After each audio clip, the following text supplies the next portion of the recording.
सर्वांना नमस्कार। 100 दिवस 100 कविता या माझ्या चॅलेंजमध्ये आजची मी 50वी कविता सादर करते आणि माझ्या आजच्या कवितेचं नाव आहे तू आणि शब्द। बघता बघता 50 दिवस निघून गेले। आज 50वी कविता मी सादर करते आणि शब्द जे आपण म्हणूया जुळवले आणि त्याच्या अनुषंगाने कविता तयार होती।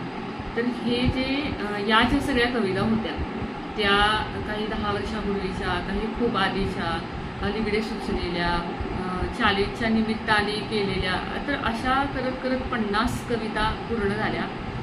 तर मला स्वतःलाच या चॅलेंजबद्दल एक मनामध्ये असं असतं की आज आपली एक कविता सादर करायची आहे। तर चॅलेंज घेतल्यामुळे कुठल्याही गोष्टीमध्ये सातत्य राहतं। आता टी शर्टवर पण लिहिलेलं आहे चॅलेंज, तर टेक चॅलेंजेस। तर याच्यामुळे काय होतं की आपण आपल्याला नव्याने शोधतो आणि आपल्याला आपली नव्याने ओळख होते आणि जुने संदर्भ देखील यामध्ये सापडतात। तर अशा पद्धतीने चॅलेंजेस घेतले पाहिजेत आणि ते पूर्ण करण्यासाठी कसोशीने प्रयत्न केला पाहिजे।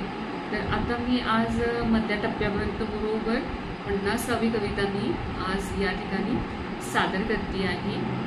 तर माझ्या कवितेचं नाव आहे तू आणि शब्द। शब्द एकवटत नाही जेव्हा तू समोर असतेस।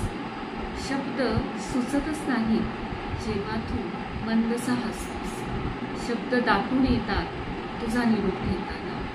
शब्द मुकेच होतात तुला पाठपुरा पाहताना। शब्द उघडतात डोळ्यातून तू दूर जातोस तेव्हा। शब्द होतात वेडेपिसे तुझ्या आठवणी सरताना। मी शब्द जोडते तुला प्रेमात बांधताना। मी शब्दात हरवून जाते तुझ्यावर कविता करताना। मी शब्दात हरवून जाते तुझ्यावर कविता करताना। तर अशा पद्धतीनं हे चॅलेंजेस आणि शब्दात हरवणारी मी असंच मला ऐकत राहा, सहन करत राहा आणि जर कविता आवडत असेल तर नक्की कविता लाईक करा, शेअर करा। थँक्यू।